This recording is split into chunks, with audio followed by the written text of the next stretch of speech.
नमस्कार मित्रांनो. एक व्यक्ती 2009 साली कोणीही पाहिलं नाही असं एक मोठं स्वप्न उराशी बाळगतो. हा महत्वाच्या पदावर आहे तो व्यक्ती, पण ते स्वप्न साकार करण्याइतकी त्याला या देशाने क्षमता दिलेली नव्हती. आणि 5 वर्षांनी 2009 साली स्वप्न पाहिलं, मनात ठेवलं, एक विजन, ज्याला दूरदृष्टी असं आपण म्हणतो, लोकहितासाठी असलेली दूरदृष्टी, देशहितासाठी असलेली दूरदृष्टी असं ज्याला आपण मानतो, अशीच दिव्य दृष्टी लाभलेला तोच व्यक्ती आपल्या या भारत देशाचा पंतप्रधान म्हणून त्या खुर्चीवर बसतो. आणि मग चालू होतो त्या स्वप्नाचा पाठपुरावा. कोणतं स्वप्न मित्रांनो? रणरणतं ऊन, जिथे काही उगवणंही मुश्किल आहे, अशी वाया चाललेली अफाट मोठी जमीन. अफाट मोठी म्हणजे किती एरिया? 820 square kilometres. कोणती आहे ही जागा? कच्छचं रण. आज आपण 40 पार केला पारा. तापमानाचा पारा 40च्या पार गेला तरी आपली लाहीलाही होते. आणि ज्या पाकिस्तानच्या सीमेवर, गुजरातच्या या कच्छच्या रणाच्या आसपास, कच्छच्या रणामध्येच सीमेच्या जवळ 820 स्क्वेअर किलोमीटर एरियामध्ये फक्त ऊन आणि ऊनच. आणि 47 ते 55 पर्यंत टेम्परेचर जाऊ शकतं असा इलाका. पाण्याचं अर्थातच दुर्भिक्ष. म्हणजेच वाया चाललेली जमीन.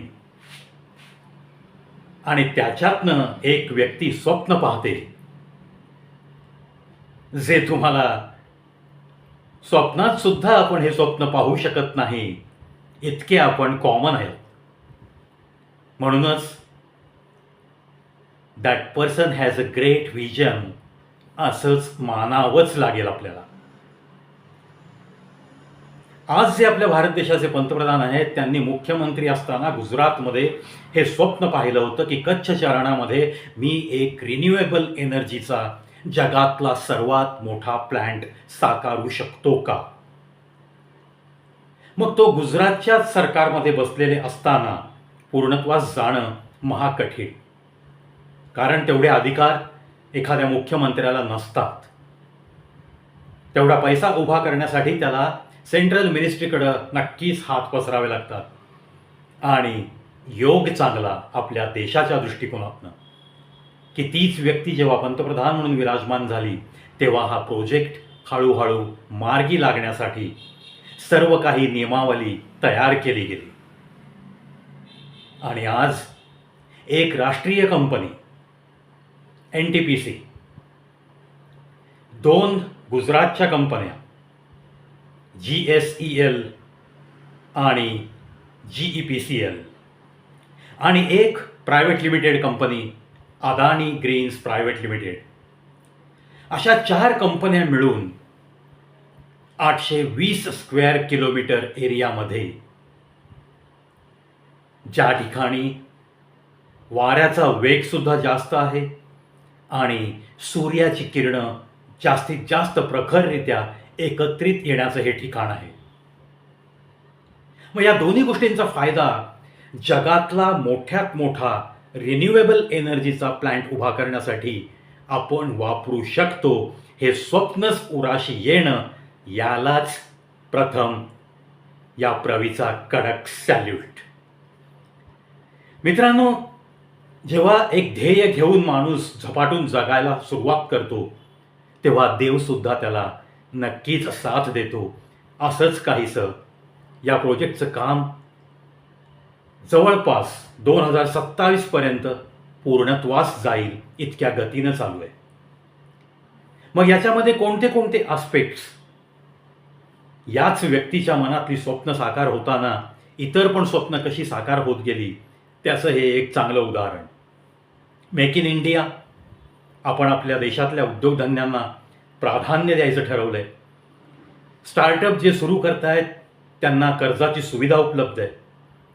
आणि मग इतक्या मोठ्या सोलार प्लांट आणि विंड मिल्स जिथं उभ्या राहणार आहेत, तिथं मेक इन इंडिया याचा पुरस्कार करत जास्तीत जास्त भारतात बनवलेल्या आपल्या फोटोव्होल्टिक प्लेट्स, सोलार प्लेट्स, त्याचे अँगल्स, त्याच्या फ्रेम्स, विंडमिल, त्याचे काही पार्ट्स, अत्यावश्यक पार्ट्स तेवढेच आता इम्पोर्ट केले जात आहेत.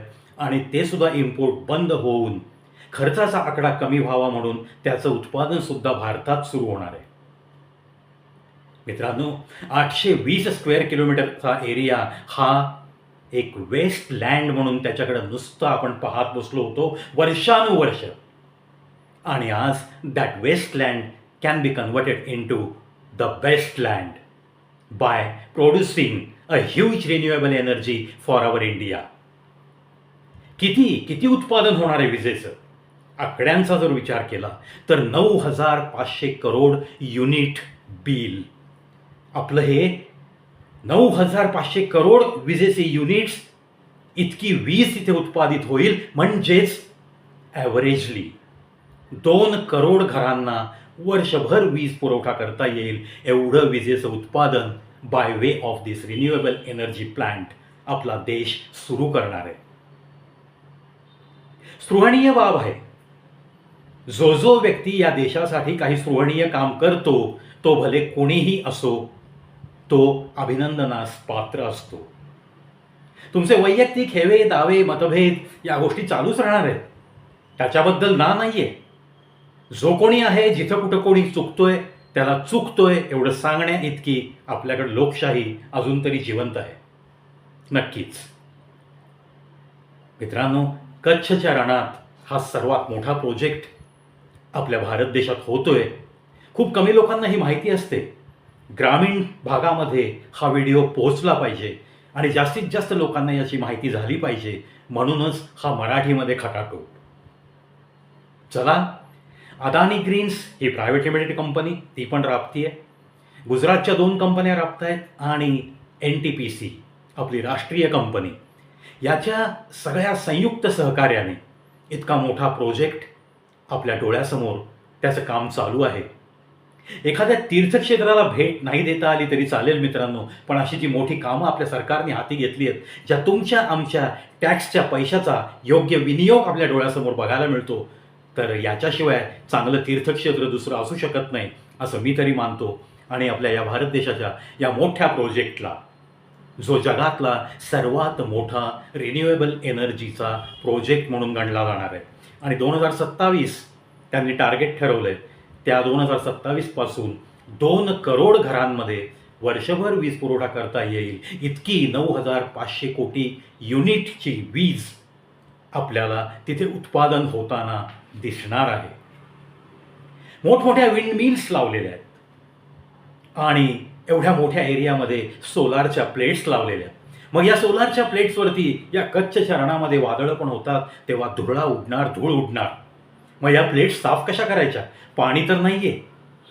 म्हणजेच एन्व्हायरमेंटल आस्पेक्टसुद्धा हा प्रोजेक्ट करताना लक्षात घेतलेला आहे. आणि आपल्या भारत देशात तयार केलेला automatic solar plates cleaning robot, एका रोबोटच्या मदतीने इतक्या मोठ्या एरियातल्या सोलार प्लेट्स या साफ केल्या जातात. कारण त्याच्यावर जर धूळ बसली तर सूर्याची किरणं जास्तीत जास्त त्या ॲब्सॉर्ब करू शकणार नाहीत. आणि यासाठीच ह्या रोबोटचा उपयोग केला जातो. हा रोबोट त्या प्लेट्सवरून 3 ते 4 वेळा फिरणार आणि त्याच्यावरचा सर्व धुळा सगळा साफ होणार. त्याच्यानंतर जे काही अँगल बदलावे लागतात या प्लेट्सचे, सूर्य जसा मावळतीकडे जातो तसतशी त्याच्यातनं बाहेर पडणारी एनर्जी जास्तीत जास्त या प्लेटवरती पडावी आणि त्या किरणांमधून त्याचं ॲब्सॉर्प्शन करून आपल्याला त्या ग्रीडकडं हे पोहोचवता यावं, यासाठी त्या सोलार प्लेटचा अँगल जो बदलला जातो, त्यासाठी जी काही मशिनरी वापरली जाते ती सुद्धा मित्रांनो अभिमानास्पद गोष्ट आहे. Make in India. आपल्या भारत देशात आपल्याच कारखान्यांमध्ये असे पार्ट्स तयार केले जात आहेत. म्हणजेच किती मोठ्या प्रमाणात रोजगारसुद्धा उपलब्ध झाला आहे. आपल्याकडचे इंडस्ट्रियलिस्ट, त्यांना हे मोठमोठी कॉन्ट्रॅक्ट्स मिळत आहेत. त्यानंतर रोजगाराची निर्मिती झालेली आहे आणि त्यानंतर आपल्याला रिन्युएबल एनर्जी मिळणार आहे. त्याचा उपयोग आपला हा देश नक्कीच आपल्या देशबांधवांसाठी जास्त प्रमाणात करेल. आणि मग जर तुम्ही पाण्यापासून जी वीज बनवताय, आज पाण्याचं दुर्भिक्ष होत चाललं आहे, त्याच्याऐवजी अशी आपण नैसर्गिक संपदेचा वापर करून जर रिन्युएबल एनर्जी इतक्या मोठ्या प्रमाणात बनवू शकलो तर जगामध्ये आपल्या भारत देशाचं नाव खूप अभिमानाने घेतलं जाईल. याबद्दल कोणाचंही दुमत असण्याचं कारण नाही.